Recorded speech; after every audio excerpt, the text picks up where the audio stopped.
Faut-il tout négocier? Faut-il tout négocier dans les relations commerciales? Oui, il ne faut jamais rien lâcher. Pourquoi? Parce que chaque détail compte et chaque concession peut avoir des répercussions importantes. D'abord, la négociation permet de maximiser les gains.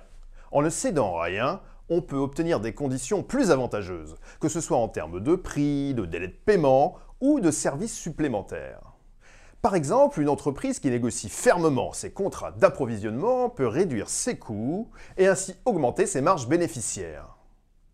Je me souviens d'une fois où j'ai négocié avec un fournisseur pour obtenir une réduction de 10% sur une grosse commande.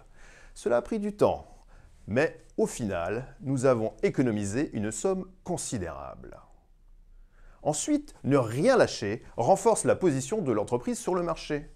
Une entreprise qui se montre intransigeante en négociation envoie un signal de force et de détermination à ses partenaires et à ses concurrents. Cela peut dissuader les autres de tenter de tirer avantage de la situation. Par exemple, une société qui refuse de baisser ses prix malgré la pression des clients peut maintenir une image de marque premium. Une fois, lors d'une négociation avec un client important, nous avons décidé de ne pas céder sur nos tarifs. Cela a été risqué, mais le client a finalement accepté nos conditions, respectant notre position et notre qualité. Un peu de souplesse?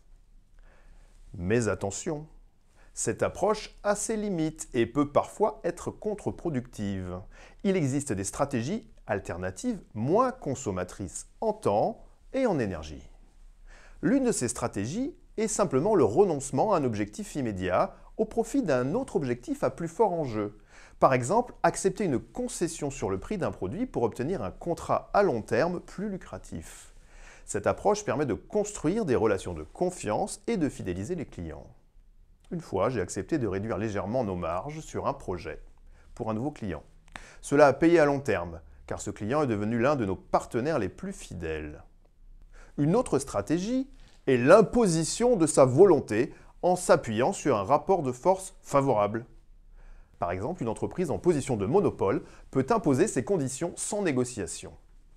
Cependant, cette méthode doit être utilisée avec prudence pour éviter de créer des tensions ou des ressentiments. J'ai vu une entreprise imposer ses conditions à un fournisseur plus petit, ce qui a fonctionné à court terme, mais a fini par nuire à leur relation. Il est également possible de tenter de convaincre son interlocuteur directement ou par l'intermédiaire d'autres personnes. Par exemple, faire appel à un médiateur ou à un expert reconnu pour appuyer sa position. Cette approche peut être particulièrement efficace dans les négociations complexes ou conflictuelles. Une fois, nous avions fait appel à un consultant externe pour négocier un contrat difficile. Grâce à son expertise, il a réussi à obtenir des conditions que nous n'aurions jamais pu obtenir seuls. En conclusion, bien que la négociation soit un outil puissant dans les relations commerciales, il est parfois plus judicieux d'adopter des stratégies alternatives. La clé est de savoir quand négocier et quand utiliser d'autres méthodes pour atteindre ses objectifs.